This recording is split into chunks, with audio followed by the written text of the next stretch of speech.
గద్దరు గురించి మాట్లాడుకుంటే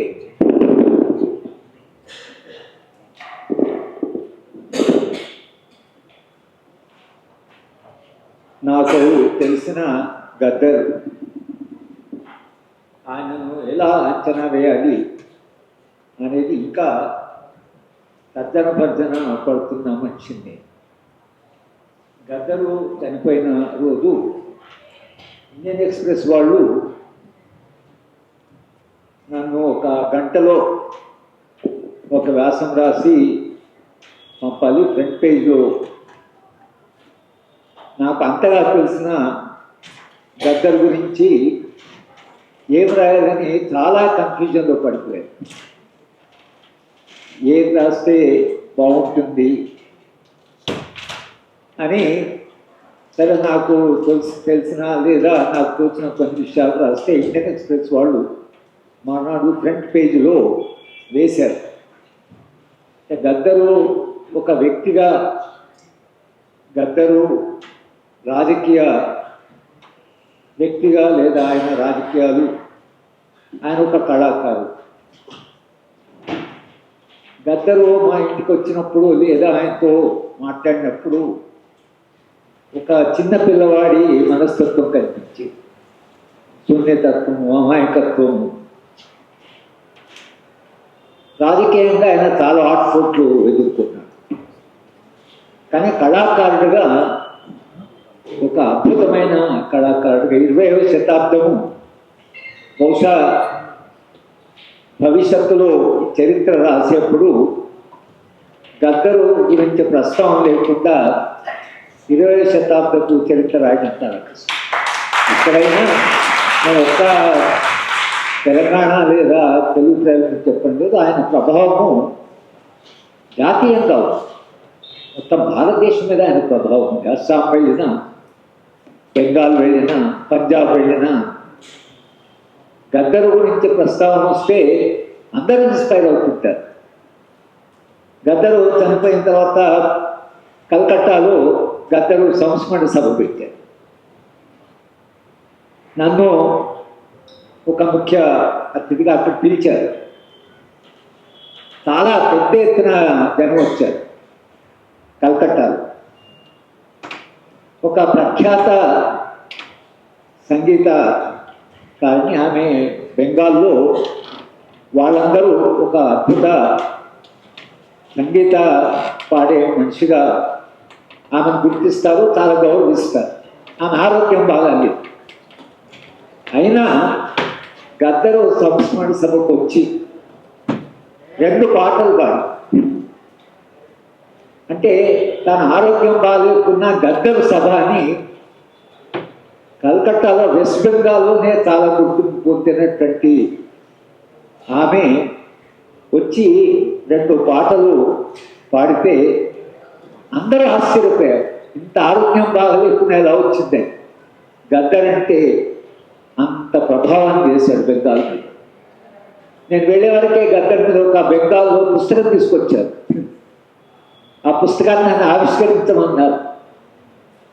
ఆవిష్కరించిన తర్వాత నాకు కూడా ఒక పుస్తకం ఇస్తే వెన్నెల మా ఇంటికి వచ్చినప్పుడు నేను చెప్పాను, ఏదో ఒక గద్దర్ బొమ్మ ఉంది, దాంట్లో గద్దర్ మీది అంటే బెంగాలీ భాషలో వచ్చిన పుస్తకం ఇది, కనుక మీ లైబ్రరీలో, స్కూల్ లైబ్రరీలో మీ దగ్గర పెట్టుకుంటే బాగుంటుందని నేను వెన్నెలకి ఇచ్చాను.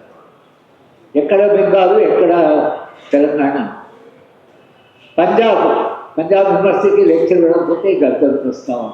అస్సాం, మీరు ఆశ్చర్యపోతారు, బ్రహ్మపుత్ర మీద అద్భుతమైన పాట రాసి, ఎందుకంటే ఆయన ఎమర్జెన్సీలో అస్సాంలో ఉన్నాడు కనుకనే ఆ బ్రహ్మపుత్ర అది చాలా పెద్ద నది. అది దిబ్రూగఢ్ దగ్గర 30 కిలోమీటర్ల విడుతు, అంటే వెడల్పు, లెంత్గా అంత అద్భుతమైన నది. ఆ నది మీద ఆయన అద్భుతమైన పాట రాసి. అంటే ఒక్కొక్కసారి ఆశ్చర్యం వేస్తుంటే మనిషిలో ఉండేటువంటి క్రియేటివిటీ, అంటే మానవ మేధస్సుకి ఒక, అంటే దాని శక్తి ఎంత, మా అందరికీ ఒక మేధస్సు ఉంది, దీని శక్తి ఎంత, దానికి ప్రమాణం ఏమిటి అన్నప్పుడు గద్దర్ గారి వాళ్ళు ఒక ప్రమాణం అంటే మానవ మేధస్సుకు ఎంత క్రియేటివిటీ ఉంటుంది, ఎంత సృజనాత్మక శక్తి ఉంటుంది అని ఆలోచించినప్పుడు గద్దర్ గారి వాళ్ళని మనం ఒక ఎగ్జాంపుల్గా తీసుకొని ఇంత అద్భుత సృష్టి ఎలా చేయగలుగుతా మానవ మేధస్సు అని అనిపిస్తుంది. ఒక్క విషయం కాదు. కనుక ఆయన చేసిన కళాకారుడుగా ఆయన చరిత్రలో నిలిచిపోయేటువంటి వ్యక్తి. చరిత్ర గుర్తుపెట్టుకుంటుంది, చరిత్ర ఆయన గురించి రాసుకుంది. రాబోయే తరాల్లో కూడా ఇటువంటి ఒక అద్భుత కళాకారుడు 20వ శతాబ్దంలో జీవించాడు, ఇంత అద్భుత సాహిత్యాన్ని సృష్టించాడు. సాహిత్యమే కాదు, అంటే ఆ బాణీలు, ఆయన ప్రజల నుంచి తీసుకున్నటువంటి రూపాలు, దాంట్లో ఆయన పెట్టినటువంటి కంటెంట్, ఆయన చేసినటువంటి కమ్యూనికేషను, ఇది ఇవాళ మనము చాలా దగ్గరగా ఉన్నాం. చరిత్ర గద్దరు మనం చాలా దగ్గరగా ఉన్నాం. కానీ రాను రాను ప్రజలు గుర్తుపెట్టుకున్నప్పుడు గద్దర్ లాంటి ఒక అద్భుత కళాకారుడు పుట్టాడా అని కూడా ఆశ్చర్యపోతాం. మొత్తం పాటలు వింటే ఆ పాటలు ఆయన కమ్యూనికేషన్ చేసి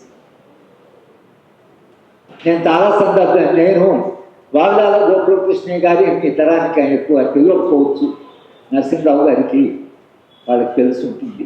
ఆయన గాంధీయంగానే జీవించాడు, సింపుల్గా నిరాడంబరంగా జీవించాడు. మొత్తం గాంధీ ఫిలాసఫీలో ఆయన కన్విక్షన్ గాంధీయంగానే జీవించాడు.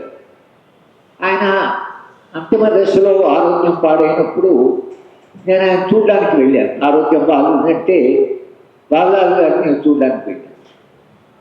బాలాల్ గారు దేశం ఎలా అయిపోయింది, దీని కొరకే మేము పోరాటం చేశామని కళ్ళ నీళ్ళు పెట్టుకుంటున్నాడు, ఏడుస్తున్నాడు.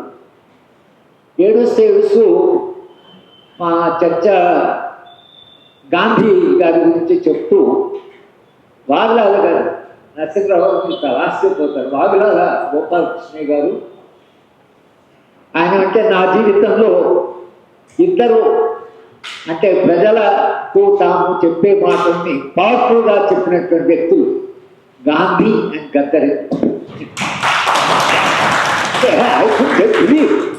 వాగ్లాల గారు చెప్తారు.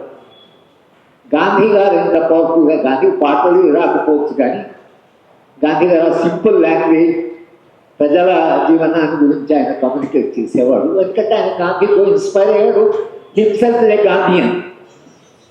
కానీ గాంధీ గురించి చెప్తూ నా జీవితంలో ఇద్దరే పవర్ఫుల్ కమ్యూనికేట్ చూశాను, ఒకరు గాంధీ, ఇంకొకరు గద్దర్.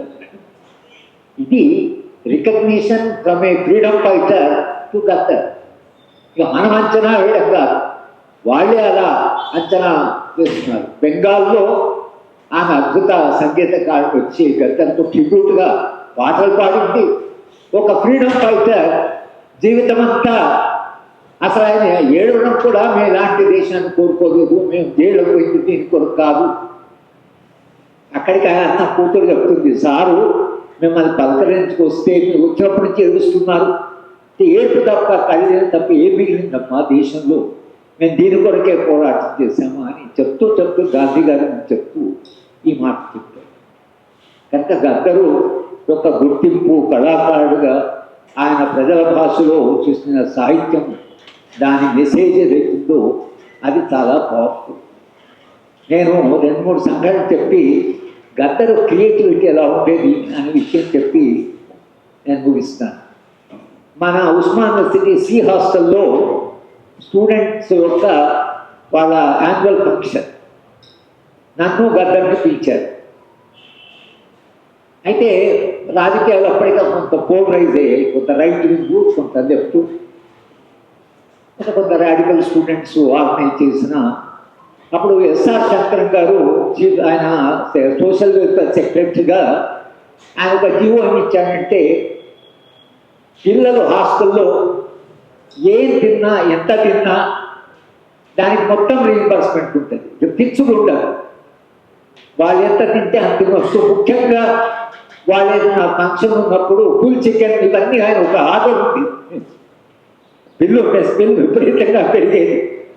ఉస్మాన్ వైశాఖుడు కానీ శంకర గారి అసలు హాస్టల్తో పెరిగిపోతుందని నేను రీయింబర్స్ చేస్తాను. మేము సి హాస్టల్ ఫంక్షన్కి వచ్చాము, ఫుల్ చికెన్ ఇచ్చారు. సరే అప్పటికే చికెన్ తినడం లేదు, కానీ గద్దరు అంతా తిన్నారు ఈ చికెన్. అందరికీ చికెన్. విద్యార్థులు ఎంతమంది ఉన్నారో అంత కొంత గెస్ట్ కూడా చికెన్ మొత్తం అంత అయిపోయింది. మొత్తం మూసేశారు. తర్వాత మా ప్రోగ్రామ్ స్టార్ట్ కావాలి. అప్పుడు 4 విద్యార్థులు కాస్త వీళ్ళకు ప్రతిపక్షంలో ఉన్న విద్యార్థులు వచ్చి మా చికెన్ అయితే మొదలుపెట్టారు. ఇప్పటిదాకా పెట్టాము మేము 3-4 గంటలు అయింది కదా, 1 గంటలు తెరిచి 4 అయింది, మీరు 4 దాకా రాలేదు కనుక బహుశా ఎవరైనా ఇక్కడ పనిచేస్తున్న వాళ్ళు తిని ఉంటారని పిల్లలు. మా 4 చికెన్ ఏమైందో చెప్పేదాకా ఈ మీటింగ్ తగ్గదు. ఇది వాడు గొడవ పెట్టుకున్నాడు. ఎంత గొడవ అంటే ఇది రిజిస్ట్రార్ దాకా పోయింది, చీఫ్ వార్డు వచ్చాడు, ఎంక్వైరీ చేస్తామన్నారు. చివరికి దానికి 4 చికెన్ ఏమైంది దానికి వచ్చింది ఎంక్వైరీ కమిటీ వేసి. ఎంక్వైరీ కమిటీ వేసిన తర్వాత ఈ పిల్లలు సభలో కూర్చున్నారు. అక్కడ సరే నేను మాట్లాడేది చాలా అకాడమిక్గా ఉంటుందని గద్దరు అని చెప్పి పై చికెన్ పెట్టారు. నేనైతే కట్టుకున్నాడు, మా సార్ వస్తువు చికెన్ నేను మొత్తం కట్టుకున్నాడు. అందరం బాగా తిన్నాం పై, చాలా బాగుంది. కానీ 4 పిల్లలకు దొరకలేదు పై. ఎంత అన్యాయం, ఎంత కష్టం. ఒక 4కి దొరకకపోతే మనమే తింటివి, వాళ్ళకేమీ ఇవ్వకపోదు. మా ప్రశ్న కూడా అదే పై. ఊళ్ళల్లో చికెన్ తింటున్న వాడు ఉన్నాడు, చికెన్ దొరుకుతున్న వాడి సంగతి అందరికీ చికెన్ ఎందుకు దొరకడం లేదు. అందరికీ చికెన్ దొరికేదాకా మేము పోరాటం చేస్తాం. ఇక ఆయన మాట్లాడినంతసేపు మధ్య ఆగడం. ఆ 4 చికెన్ ఏమైనా ఎక్కడ పోయినాయి, ఎవరు తీసుకున్నాడు? ఈ దేశంలో సంపద ఎక్కడ పోయింది? సంపద కొందరికి ఉంది, కొందరే చికెన్ తింటున్నారు, చాలా మందికి చికెన్ దొరకడం లేదు. మా పోరాటం అంతా అందరికీ చికెన్ కావాలి. ఇది మా పోరాటం. అంటే కమ్యూనికేషన్ యొక్క సంఘటన తీసుకొని ఆ పిల్లలు అక్కడ కూర్చోబెట్టి అరే మీకు చికెన్ దొరుకుతుంది భయ్, నాకు ఎంత కష్టం అవుతుంది. ఊళ్ళల్లో భూస్వాములు అంతా తింటున్నారు, పేదోడికి ఏం దొరుకుతుంది. మరి పేదోడు కొట్టాడు, నువ్వు కొట్టాను కదా, గంటే మీటింగ్ జరగలే కదా, ఎంక్వైరీ చేసినావు కదా, ఎంక్వైరీ చేసినాక ఆత్మ కదా. మరి ఈ దేశంలో చికెన్ కొందరికి ఎంత ఎంక్వైరీ భయ్ అంటే ఈ కమ్యూనికేషన్ అంటే నాకైతే ఒక సంఘటనను తీసుకొని ఆయన ఆర్థిక అసమానత్వం, దేశంలో తిండి లేని వాళ్ళు, దేశంలో పోరాడుతున్న వాళ్ళు, దేశంలో విప్లవోద్యమాలు, ఆ 4 చికెన్కి లింక్ చేసి గంట సేపు అదేమాట భాషలో 4 చికెన్, ఏమైనా చికెన్ తిరగా చికెన్ అంటే ఈ కమ్యూనికేషన్ పిల్లలందరూ కూర్చోబెట్టి ఆ 4 పిల్లలు కూడా అక్కడ కూర్చొని ఆలోచించేట్టుగా వాళ్ళు వచ్చిన మీటింగ్ డిస్టర్బ్ చేయడానికి. కానీ బహుశా వాళ్ళు మీటింగ్ నుంచి వెళ్ళిపోయేవరకు చాలా ఎడ్యుకేట్ అయ్యి వెళ్ళిపోయింది. అంటే కెపాసిటీ టు ఎడ్యుకేట్, ఇది గద్దర్కు ఉండేటువంటి అద్భుతమైనటువంటి క్రియేటివిటీ. అక్కడికక్కడ ఒక సంఘటన ఒక విశాలమైనటువంటి ఒక రాజకీయ అవగాహనలోకి లేదా రాజకీయ అవగాహనలోకి తనకు తెలిసిన రూపంలో, ఆయన ఏమి పెద్ద మార్క్సిజం ఇదంతా బాగా చదువుకున్న వాడేం కాదు. ఆయనకు జీవితమే ఒక గురువు, సమాజమే ఆయనకు పాఠాలు చెప్పింది. ఆయన మీరు మ్యాక్సిమ్ గోర్కి తీసుకుంటే మ్యాక్సిమ్ గోర్కు బడికి వెళ్ళలేదు. ఆయన కొద్దిగా చాలా పేద కుటుంబంలో పుట్టాడు. చిన్నప్పుడు ఆయన బెగ్గరగా ఉన్నాడు, తర్వాత దొంగతనాలు చేశాడు, కూలి అబ్బాయి పని, వంట గదిలో ఒక ఇంట్లో ఒక పిల్లవాడు చైల్డ్ లేబరర్గా పనిచేశాడు. కానీ అద్భుతమైన సాహిత్యం సృష్టించాడు మ్యాక్సిమ్ గోర్కి. గద్దర్ జీవితం కూడా అలాగే, తన జీవితం నుంచి, తన జీవితంలో తాను చేసిన అబ్జర్వేషన్ నుంచి, అలాగే ఒక్కొక్కసారి టైం ఎలా నరసింహరావు గారు లాంటి వాళ్ళు ఆయన సాన్నిధ్యంగా రావడం, నరసింహరావు గారు ఆ ప్రాంతంలో ఉండడం. గద్దరికి విద్య చరిత్ర రాస్తే నరసింహరావు గారి గురించి ప్రశ్నలు లేకుండా రాయలేదు. కనుక ఆయన మొత్తంగా తన జీవితం నుంచి నేర్చుకున్న అనుభవాలు ఏతున్నాయో, సమాజాన్ని చూసిన అనుభవాలు ఏతుందో దాన్ని పాట రూపంగా మార్చి దాన్ని కమ్యూనికేట్ చేశారు. ఇది మన ఎస్డి ద్వారా డీజీపీగా ఉన్నప్పుడు ఆయన ఒకరోజు ఢిల్లీ పోతున్న కన్నవిహాన్ గారు కూడా అదే ఫ్లైట్లో ఆయన పక్క కూర్చున్నారు. వాటి టికెట్లు అట్లా వచ్చాయి. పొద్దునే గద్దర్ చెప్పా, మన దొరా చెప్పాడు. కనకరామ్ గారు మీ హరగోపాల్ ఉన్నాడు, ఆయన ఎన్ని వందల వేల లెక్చర్స్ ఇచ్చినా ఎంతమందిని మార్చాడో నాకు తెలియదు. ఆయన లెక్చర్ల ద్వారా మారేవాడు నాకు ఎక్కువగా అనిపిస్తుంది. కానీ ఈ గద్దర్ ఉన్నాడే, వీళ్ళు లెక్చర్స్ వేల మందిని మార్చేస్తున్నాడు గంటల్లో. వీటితో మాకు పెద్ద సమస్య ఉంది. అంటే ఒక డీజీపీ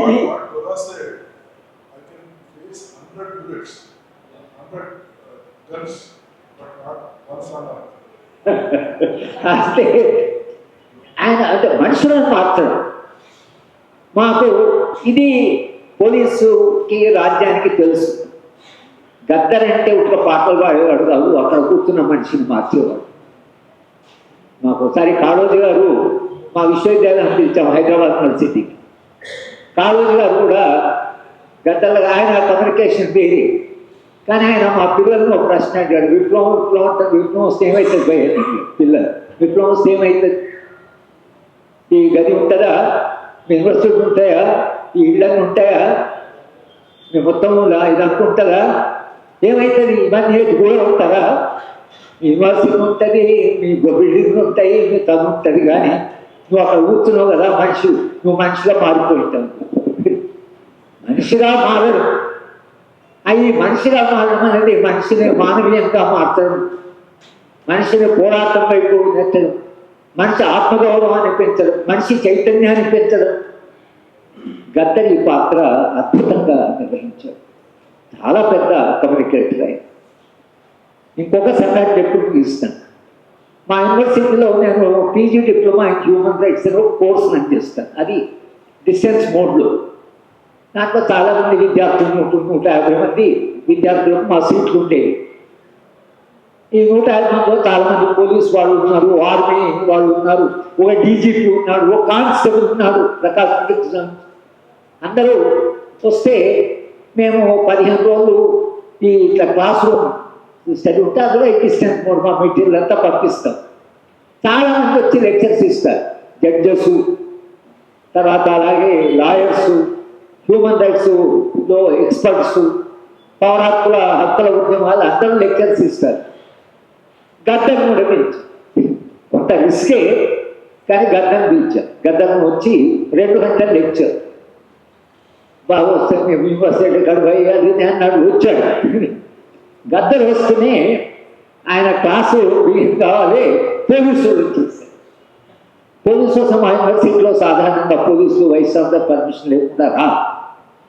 మా 25 ఏళ్ళునే అక్కడ పనిచేస్తారు. పోలీసు ఎన్నడూ మా విశ్వవిద్యాలయంలో వైస్ ఛాన్సలర్ పిలవకుండా వైస్ ఛాన్సలర్ ఎలా సడన్గా యూనివర్సిటీకి ఎందుకు వచ్చారు? నేను కిటికీలు నిలబడ్డారు, అక్కడికి పడ్డారు, ఇక్కడికి పడ్డారు.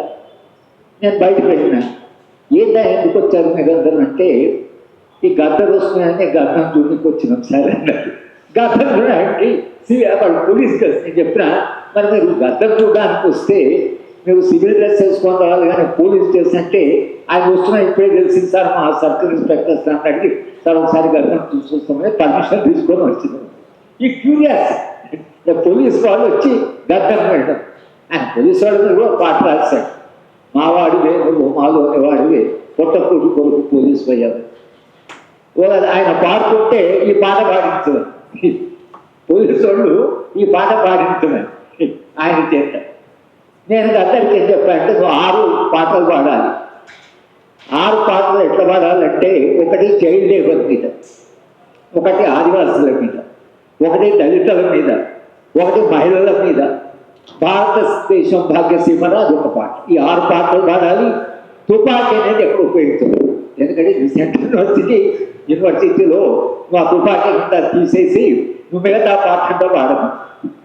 అదే చేశాడు.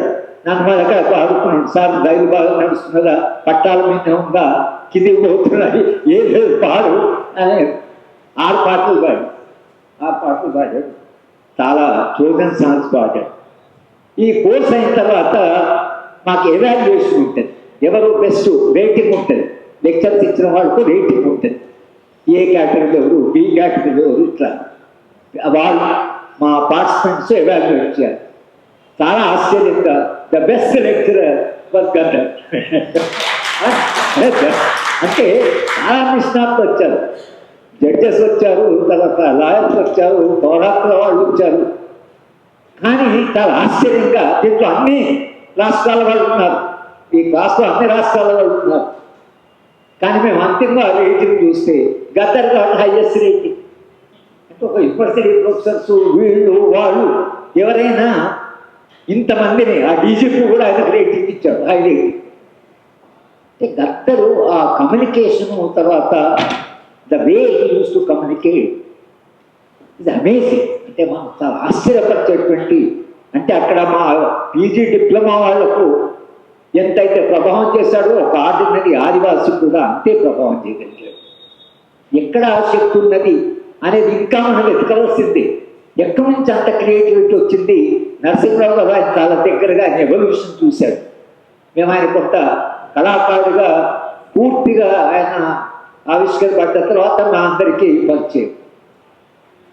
కాకతీయ విశ్వవిద్యాలయానికి నేను university student union advisors, radical student union పులేంజయ్ అయిన తర్వాత పార్టీ ఆయన సెక్రటరీ. రాడికల్ స్టూడెంట్ యూనియన్ ఎన్నికల్లో గెలిచారు. వాళ్ళు వాళ్ళ ఫంక్షన్, యాన్యువల్ ఫంక్షన్ జరుపుకోవాలి. యాన్యువల్ ఫంక్షన్లో గద్దర్ను పిలవాలని వాళ్ళు వద్దని పోలీసులు విపరీతంగా ప్రెషర్. జయశంకర్ గారు రిజిస్ట్రార్, ఇవాళ తెలంగాణ విద్యార్థులకంతా జయశంకర్ గారు మా రిజిస్ట్రార్. జయశంకర్ గారి దగ్గరికి వెళ్ళి నెగోషియేషన్, సార్ పిల్లలు గద్దరే కావాలంటున్నారు. జయశంకర్ గారు విపరీతంగా ప్రెషర్ ఉంది, నా డాక్టర్ సాబ్ విపరీతంగా ప్రెషర్ ఉంది, పోలీసు వాళ్ళు వస్తున్నారు, పై నుంచి వచ్చినాయి ఆర్డర్స్ అన్నీ చెప్పినా సరే స్టూడెంట్స్ యూనియన్ ఎప్పుడైతే పిల్లలు ఎన్నుకున్నారో ఆ సంస్థకి స్వేచ్ఛ ఉండాలి కదా. పిల్లలు ఎన్నుకున్నా వాళ్ళు ఎవరిని పిలుచుకుంటారో ఆ స్వేచ్ఛ వాళ్ళకు ఉండాలి కదా. బయట నుంచి మన ఫలానా వాడిని పిలవాలి అని ఎందుకు సార్ చెప్పేది? మనం నిర్ణయించాలి కదా. విశ్వవిద్యాలయం అటానమీ అదే కదా. మనం ఒక యాక్ట్ ఆఫ్ లెజిస్లేచర్ ద్వారా క్రియేట్, మన ప్రభుత్వంలో భాగం కాదు. విశ్వవిద్యాలయానికి స్వయం ప్రతిపత్తి ఇచ్చింది దీని కొరకే.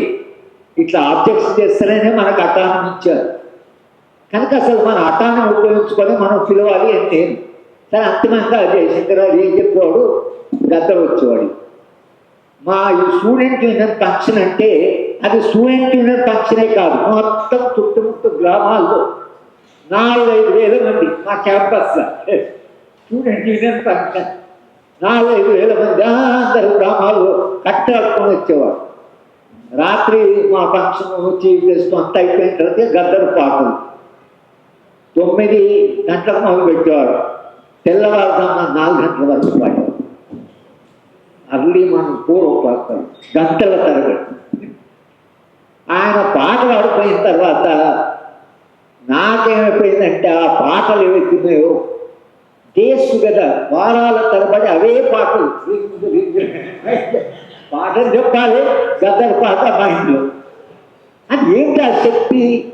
నా అనుభవమే చెప్తున్నాను నేను. ఎంత రింగింగ్గా ఉండేదంటే మళ్ళీ మళ్ళీ ఆ పాట గురించి, స్నానం చేస్తున్న పాట గురించి వచ్చి చదువుకునే పాట గురించి నేను అప్పుడు నేను అది ఇది ఏంటి అని ఎంత ఇన్ఫ్లుయెన్స్ అంటే నేనే అంత ఇన్ఫ్లుయెన్స్ అయ్యంటే యువతరం మీలాంటి వయసులో ఉన్న పిల్లలు ఆ ప్రభావం ఎంత వేసి ఉండొచ్చు. అంటే గద్దర్ కాంట్రిబ్యూషన్ ఏంటంటే చైతన్యాన్ని ఇవాళ సరే గద్దర్కు పద్మశ్రీ వచ్చాయి అది కాంట్రవర్సీ. ఆయన చేసిన కాంట్రిబ్యూషన్ ఏదో మానవ చైతన్యానికి, సాహిత్యానికి, కళకి ఆయన చేసిన కాంట్రిబ్యూషన్ ఏదో పద్మ అవార్డుతో కొలిచే కాంట్రిబ్యూషన్ కాదు. గాంధీ గారికి పద్మ భారతరత్న ఇవ్వలే, గాంధీ గారికి భారతరత్న ఇవ్వలే. ఎందుకంటే భారతరత్నం దాటిపోయిందన్న. అంబేద్కర్ గారికి కొట్టాడుకున్న అంబేద్కర్ కూడా భారత నాయకుడు అంటే ఆత్మ వాళ్ళు ఈ రత్నాలతో కొలిచేవాడు కాదు, వాళ్ళు అద్భుత రత్నాలు, భారతరత్న అయ్యారు.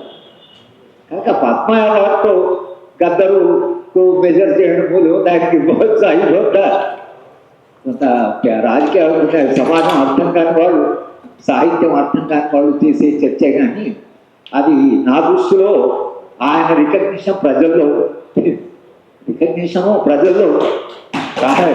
అదే ఒకసారి కాళోజీ గారు, నేను ట్యాంక్ బండ్ మీద నడుచుకుంటూ పోతున్నాను సార్, కాళోజీ గారిని అన్ని విగ్రహాలు ఉన్నాయి. కాళోజీ గారు మాట్లాడినాడు, ఈ విగ్రహాలను చూసి ఫలానా వాడి విగ్రహం ఎందుకు లేదు అంటే వాడు ప్రజల హృదయంలో ఉంటాడు. అట్లా ఈయన ప్రజల హృదయంలో ఉంటాడు, ప్రజలు రికగ్నైజ్ చేస్తున్నాడు, వేరే రికగ్నిషన్ అవసరం. కనుక గద్దర్ మీద ఈ చర్చ పెట్టడం లేదా గద్దర్ను మనం సంస్కరించుకోవచ్చు. అంటే ఆయన గురించి సంస్మరణ, ఆయన ప్రభావం ప్రతి తరం అంచనా వేస్తూనే ఉంటుంది. ఈ సమాజం వచ్చిన వాళ్ళకి, ఈ నిర్వహిస్తున్న విద్యార్థులకి నేను అభినందన చెప్తూ నేను సెలవు తీసుకున్నాను.